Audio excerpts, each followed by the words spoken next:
La parole est à Monsieur Antoine Savignat. Je vous remercie, Monsieur le Président. Ma question s'adresse à Monsieur le ministre de la Justice. De longue date, je me félicite de partager la même vision que vous de notre système judiciaire et sans aller jusqu'à qualifier de barbouzes les magistrats du parquet, je dois admettre qu'il y a matière à réflexion. Mais ici, sachez que nous sommes très seuls. L'oralité judiciaire n'a plus lieu d'exister. On modernise, on informatise, on automatise. Bref, on déshumanise la justice. Les défenseurs des cours criminelles sont légion et nous sommes peu nombreux à nous être élevés contre cette terrible expérimentation. Donc, Monsieur le ministre, bienvenue dans l'opposition. Vos déclarations passées ne peuvent que réchauffer nos cœurs, tant il est vrai que depuis 2 ans et demi, nous nous sentons seuls dans l'appréhension de ce que devrait être notre justice. Mais avant, pourriez-vous nous éclairer? Vous ne deviez jamais occuper ce fauteuil et vous êtes là. Vous ne deviez jamais avaler de couleuvre et vous avez retiré votre plainte pour cette atteinte inadmissible à votre vie privée et au secret professionnel. Alors, Monsieur le ministre, vos actions futures seront-elles en adéquation avec vos déclarations passées ou pas?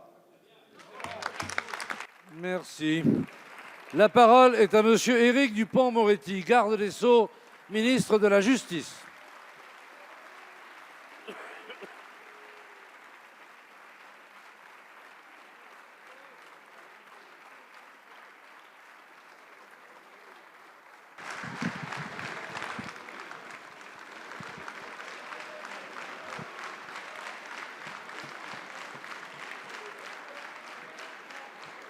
Vous avez la parole. Chut. Pardon. Un peu de silence, s'il vous plaît. Non, vous avez raison, on n'est pas au spectacle et je vais répondre à la question que me pose monsieur le député. D'abord, vous savez tous que quand on est avocat pénaliste libre, on n'a pas la même parole que quand on représente l'État.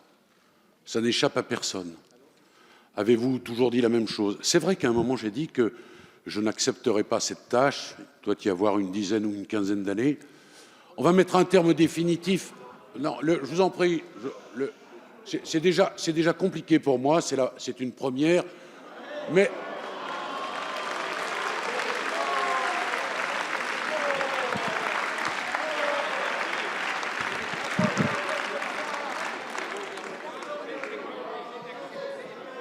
S'il vous plaît. Laissez-moi. Monsieur le député, j'ai un sens aigu du contradictoire et du respect de la parole de l'autre. J'aimerais que vous me laissiez au moins m'exprimer. Oh, pardonnez-moi, on ne juge pas. Monsieur le député, je voudrais vous répondre complètement. On ne juge pas des hommes sur des a priori, me semble-t-il. Vous me jugerez sur ce que j'ai fait quand je l'aurai fait. Et pardonnez-moi, je vais vous dire quelque chose. Quand on est au café du commerce, on ne s'exprime pas comme quand on est avocat. Quand on est avocat, on ne s'exprime pas comme quand on est ministre. Ça, c'est pour la forme. Moi, au café du commerce, je ne porte pas de cravate. À l'Assemblée, j'en mets une. Voilà. Alors, je vais vous répondre.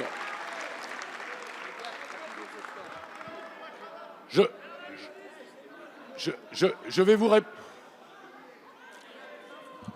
Est-ce qu'on décompte les interruptions? Non, on ne décompte pas. Ah, ben voilà. On souffre en silence. Mais ce serait bien.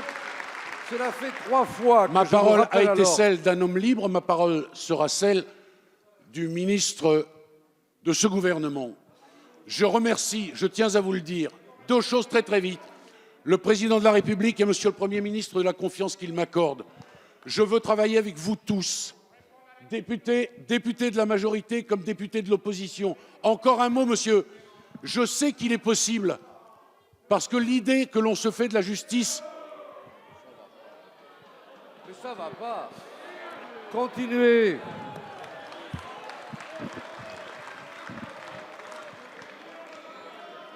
Bien, L'idée, monsieur le député, que l'on se fait de la justice, vous me l'accorderez, transcende les clivages. J'ai vécu la commission d'enquête parlementaire d'Outreau. À ma gauche, il y avait, si vous me permettez ce mauvais jeu de mots, le député Marceau, monsieur Houillon, monsieur Valigny, sensibilités politiques différentes, 82 propositions. On peut tous travailler ensemble. Voilà ma réponse. Merci, monsieur le ministre.